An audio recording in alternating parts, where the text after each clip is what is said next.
ও জীবনে চুরি করে না, আমার ভালো ভালো দামি দামি জিনিস আমার পাশে থাকতো, 24 ঘন্টা পরে থাকতো আমার রুমে। ও একটি কোনো দিন একটি শার্ট, একটি প্যান্ট, একটি কাপড়ও ধরে নাই।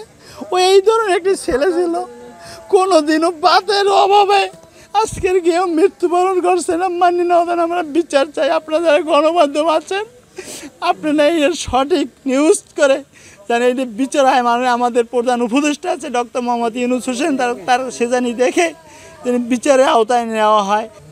আমার গালাগালি করবার ডাকা এই পরিস্থিতিতে আমি ফোনটা কেটে দিছি। এরপর শুনতেছি ওকে পিটে রাত্র 3টায় ফেসবুকে দেখি, রাত্র 3টার সময় আপলোড মাতে গেছে। হ্যাঁ, আমি ওকে 2টি বছর আমার রুমে রেখে ওরে সুস্থ করে, ফুল দিব্যি সুস্থ করে ওরে আমি ভালো করেছি। কিন্তু ওর মতন একটি সৎ চরিত্রবান একটি ছেলে আমার হাতে পড়ে নাই। আমি ওর মা নাই, বাবা নাই, কেউই নাই।